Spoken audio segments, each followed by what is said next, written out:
silakan ngomong, Mas Adi, kita cek suaranya. Kalau sudah bagus, nanti baru kita komen, kita top terlebih dulu. Ini teman-teman, Mas Adi silakan. Yes. Cek 1 2 3 1 2 3. Suara Pak Tung bagus sekali. TDW Resources, perusahaan multinasional, insya Allah menjadi perusahaan yang memiliki market kapitalisasi sekitar 800 triliun. Wes, amin. Dahsyat. Ini teman-teman di Instagram, apakah suara Mas Andi jelas? Kalau jelas kasih jempol, jelas, suara bagus. Kemudian suara saya bagus, semuanya bagus. Kalau bagus, tolong dikasih bilang bagus, jelas gitu ya. Jadi kalau belum jelas nanti baru ngomong. Kalau sudah nanti kolom komentar akan saya stop terlebih dahulu biar wajahnya Mas Andi, wah, sore hari kelihatan seger sekali. Ini habis lari lagi nih Mas Andi, kalau lari segernya pol gitu ya. Atau habis basket, wah. Oke, jelas ini. Tolong dijawab yang di Instagram, kita cek lebih dahulu, jelas gitu ya.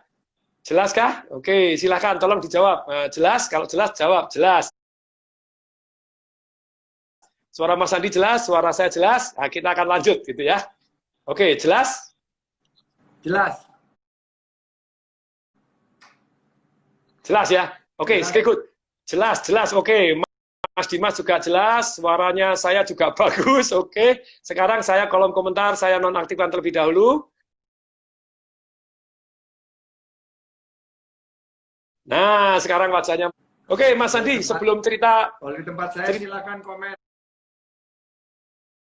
Silakan komen di tempatnya Mas Andi. Oke. Nah, sekarang gini, Mas Andi, sebelum dimulai, saya akan ulangi dulu beberapa pertanyaan dulu supaya bisa terekam dengan sangat bagus. Sebelum cerita nanti Mas Andi dari PHK bangkit jadi puluhan ribu karyawan itu tadi seperti apa. Tapi sekarang saya mau tanya sedikit Mas Andi. Nasihat apa sih dari orang tua Mas Andi yang Mas Andi pegang sampai hari ini?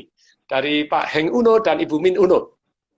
Ya, pertama-tama Pak Tung, terima kasih. Dan kepada semua yang bergabung di sini, ada partisipan ada 547, di IG ada hampir 2000. Pertama, maaf lahir batin, selamat Hari Raya Idul Fitri. Semoga di hari-hari penuh kemenangan ini kita juga bisa mengalahkan COVID-19. Bangkit di saat sulit, menang melawan COVID, we can do it. Saya kalau ingat-ingat yang paling selalu mengena nasihat dari ibu dan ayah itu adalah selalu bersyukur. Karena apapun yang terjadi dari kita kepada kita merupakan kehendak terbaik dari Allah Subhanahu wa taala, dan kita mestinya semuanya bersyukur karena kita harus berprasangka baik. Apapun yang terjadi kepada kita, mungkin hari ini terasa tidak enak, terasa pahit, tapi pada saatnya tentunya akan manis dan indah.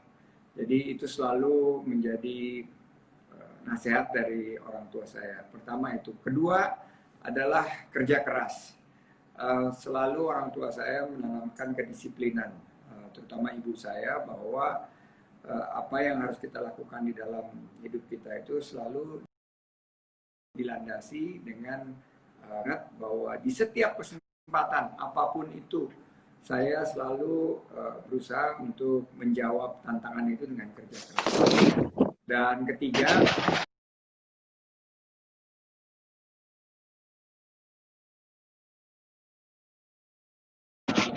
ini selalu yang disampaikan ayah, setinggi mungkin.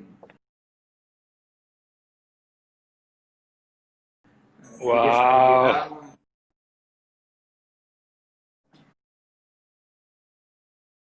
Walaupun nggak nyampe, tetap ada tempat yang jauh lebih spektakuler.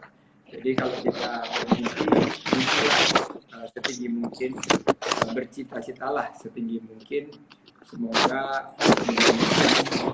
apa yang kita niatkan dibukakan jalannya oleh Allah SWT. Oke, kalau ceritanya gini, Mas Andi. Jadi sebelum dimulai semua, karena saya merasa ini sangat-sangat penting begitu ya. 3 buku apa yang Mas Andi baca yang oke, Dulu kan baru 2 yang disampaikan gitu ya, banyak yang nanya yang ketiga apa. Jadi 3 buku apa yang Mas Andi kitab suci begitu ya? 3 buku selain kitab suci kan apa? Kalau tentang investasi, saya selalu baca buku yang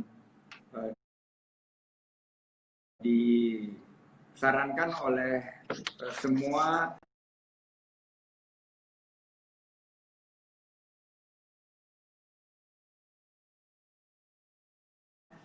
yang menjadi buku pegangannya Warren, dikarang oleh Benjamin Graham. Itu buku yang salah satu buku pegangan kalau kita investasi. Kalau mengenai buku Man of Honor yang tentang Bapak William Suryajaya, itu adalah salah satu buku yang selalu menjadi pedoman saya, bahwa dalam bisnis untung rugi merupakan konsekuensi, tapi yang harus diutamakan adalah reputasi, karena reputasi itu tidak akan pernah bisa menjadi satu transaksi. Reputasi itu sesuatu hal yang akan menjadikan kita sebagai pengusaha itu yang saya belajar di bisnis, dan menurut saya sebetulnya kalau kita melihat buku-buku di Indonesia itu banyak sekali yang bagus, Patung. Dan saya selalu pakai untuk memotivasi saya, buku-buku tentang leadership, buku-buku. Tapi saya juga suka baca novel kok. Kemarin ini baru kelar baca novel 325 lembar dalam kurang dari 2 hari. Wah, itu berarti sangat menarik novelnya. Buku novel yang akan keluar sebentar lagi dengan judul Komsi Komsa, milik Edi Sumitra Ito, ES Ito. Dia dulu keluar yaitu Rahasia Mede, sudah hampir 13 tahun berlalu dia dapat writer's block, tapi setelah COVID-19 ini dia ketemu lagi, akhirnya dia menulis setelah 13 tahun. Dan Komsi Komsa, pakai K atau pakai C? Komsi Komsa pakai K. Komsi Komsa pakai K. Oke, itu yang novel. Kalau buku lain yang selain novel tadi, kan tadi baru 2. Man of Honor dari Pak William Suryajaya, dan kemudian Value Investing Benjamin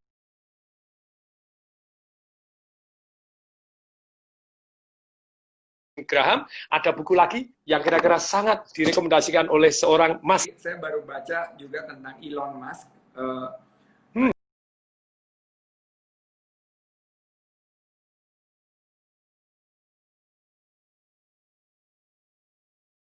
Kemarin kebetulan baru ada ketemu dengan tim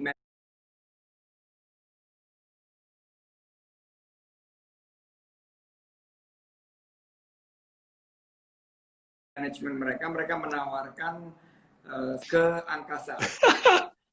Waktu itu saya bilang nggak mungkin ini terjadi, ternyata kemarin bisa terbang. Jadi bukunya tentang Elon Musk, ini buku semacam kayak unauthorized biografinya Elon Musk. Menurut saya ini juga must-read buat pengusaha-pengusaha atau buat ya yang ingin mendapatkan inspirasi daripada dream big and achieve high. Jadi judulnya? Judulnya ini Space and Electric Car. Jadi itu tentang cerita dia mengawali kecintaannya kepada mobil listrik dan juga kepada investasi di ruang angkasa. Jadi, masih ingat pengarangnya? Itu ditulis oleh Elon Musk sendiri. Jadi nanti saya kirim ke Bapak. Siap, nanti kita masukin di Instagram juga. Ya, judulnya. Silakan. Ini menurut saya menjadi bahasan tentang luar biasa ya, apa yang kita lihat di Amerika. Ada 2 sisi yang cukup cukup berbeda ya. Satu adalah kerusuhan yang terjadi di Amerika, tapi juga ada achievement di mana ada Elon Musk menerbangkan setelah lebih dari 11 tahun Amerika tidak mengirimkan astronot, sekarang mereka sudah bisa kembali lagi.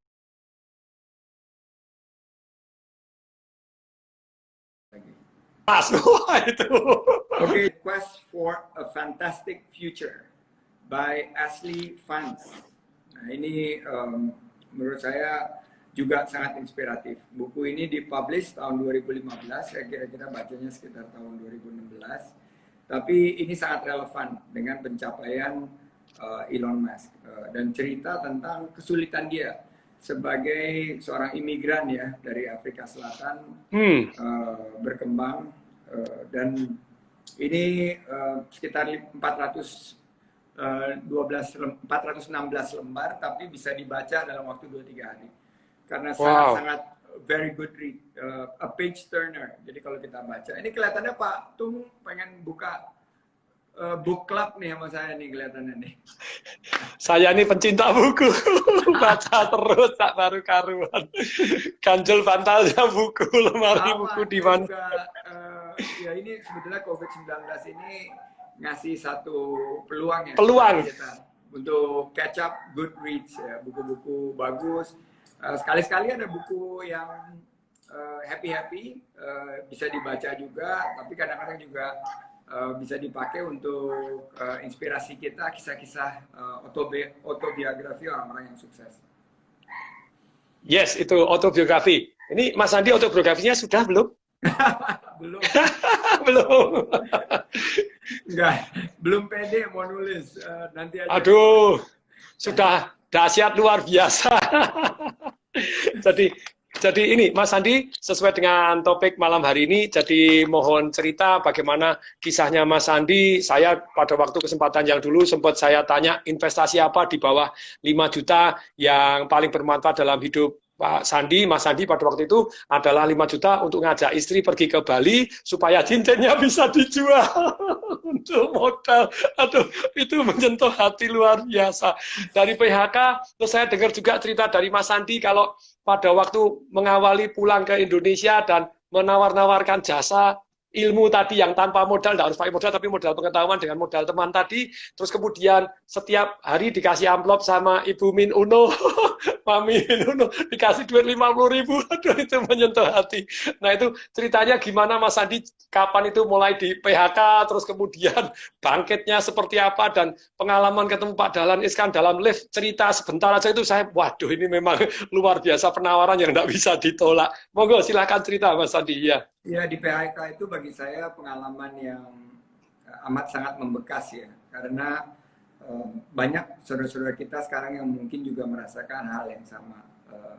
Kalau kita melihat tentunya ini sepertinya satu musibah karena ada krisis pandemi COVID-19 yang mirip-mirip tahun 97-98 walaupun waktu itu tidak ada krisis kesehatannya ya.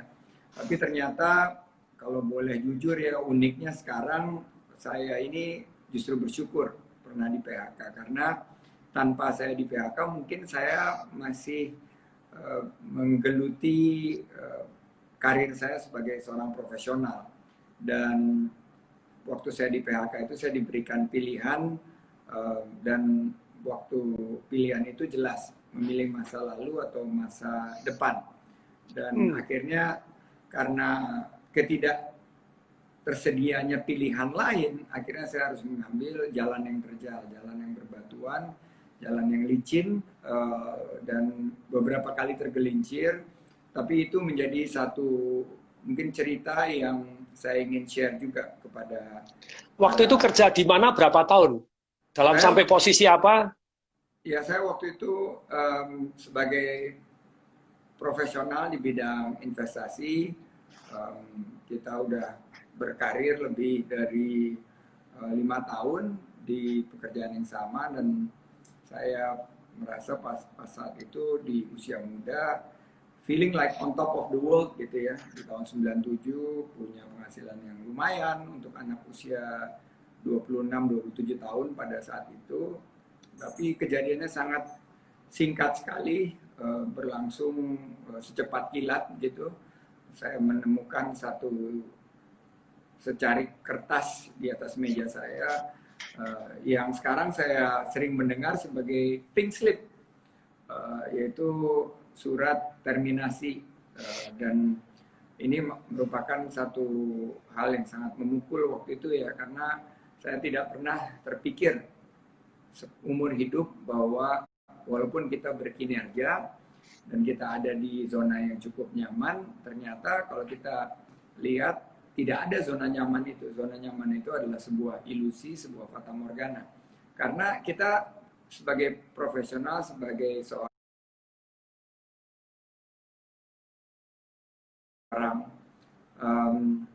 karyawan tidak memiliki kontrol own destiny.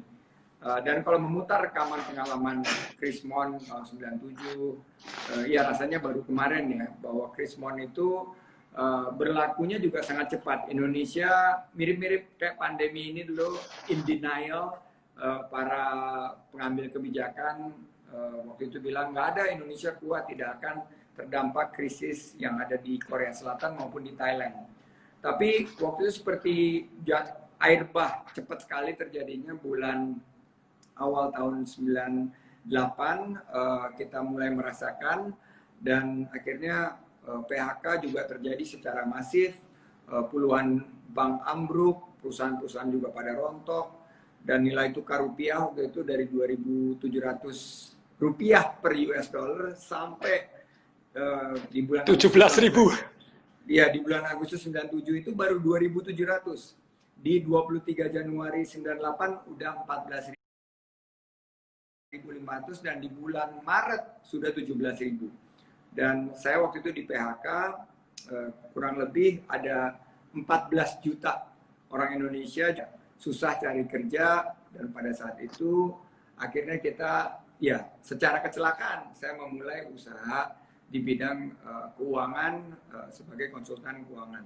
Nah memang kalau kita lihat itu gimana ya Pak Tung ya, kayak seperti geledek di siang bolong, terus seperti gelap gitu loh.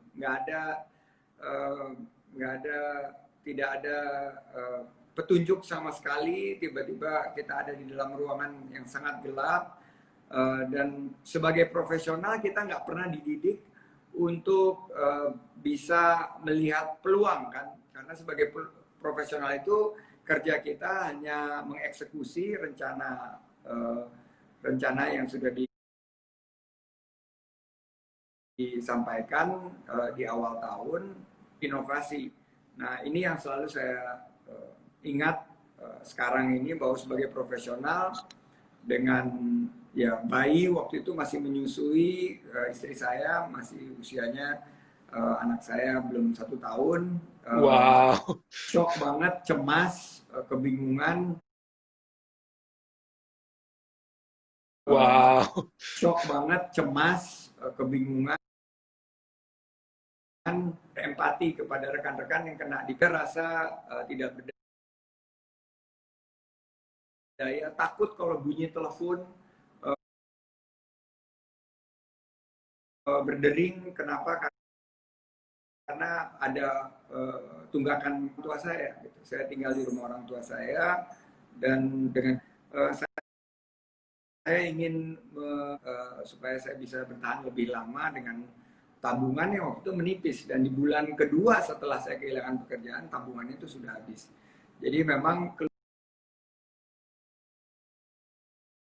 keluarga, sahabat, bersilaturahim, saya ingin sampaikan kepada rekan-rekan ya, bahwa kalau di PHK itu memang akhirnya yang paling harus kita lakukan adalah rajin bersilaturahim, karena di situ adalah salah satu yang Tuhan janjikan. Kalau kita rajin bersilaturahim, kita dapat umur panjang, dan juga kita dapat rezeki. Ya. Rezeki. Jadi walaupun pada saat itu kita melihat bahwa ngapain sih kumpul-kumpul, tentunya kumpul-kumpul yang positif ya, tapi ternyata kumpul-kumpul yang positif itu yang akhirnya banyak membawa satu, alhamdulillah ya, satu keuntungan bagi kita. Pada saat itu saya bisa memulai usaha, dan dari teman-teman itulah kita bisa mengambil satu sikap bahwa ternyata ada hikmah di balik musibah ini, dan begitu kita kerjakan ternyata bisa membawa